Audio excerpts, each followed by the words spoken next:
Żewġ rapporti ppreżentati mill-Awditur Ġenerali lill-Parlament tefgħu dawl ġdid dwar kif fi żmien amministrazzjoni preċedenti meta politikament responsabbli mid-Dipartiment tal-Artijiet kien hemm Jason Azzopardi sar negozju mill-Gvern brabta ma' xiri u bejħ ta' proprjetà. Huma tnejn il-proprjetajiet in kwistjoni, sit tal-HSBC fil-Belt u l-bini magħruf bħala l-eks fabrika tal-Owen bħal Qormi. Fiż-żewġ każi l-Awditur Ġenerali xejn ma kien kuntent kif saru l-affarijiet. L-Awditur Ġenerali qal li l-mod li bih saret it-talba għal fidi taċ-ċens u l-mod kif il-kanċellazzjoni tal-kundizzjonijiet fuq l-art bħal Qormi ġiet ipproċessata mid-Dipartiment tal-Proprjetà tal-Gvern qajjem diversi mistoqsijiet.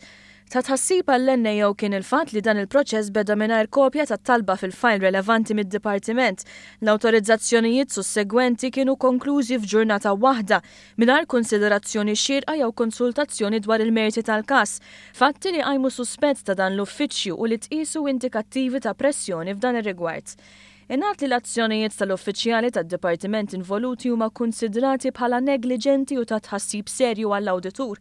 Saħansitra l-uffiċċju jsostni lill-Ministru għall Kompetizzjoni Ġusta tan-Negozji Żgħar u Konsumaturi wkoll ġor element ta' responsabilità għan nuqqasijiet serji li seħħew fl-2012.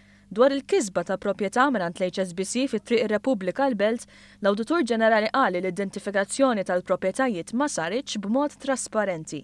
Saħansitra nnota kif kien hemm l-involviment tal-Uffiċċju tal-Prim Ministru ta' dak iż-żmien. Dak iż-żmien kien hemm segretarju permanenti fil-Ministeru tal-Finanzi li nnota kif l-affarijiet ma kinux qed isiru sew iżda l-Gvern baqa' għaddej. Iż-żewġ każi jingħaqdu moħrajn li juru nuqqasijiet kbar tad-Dipartiment tal-Artijiet fi żmien Amministrazzjoni Nazzjonalista.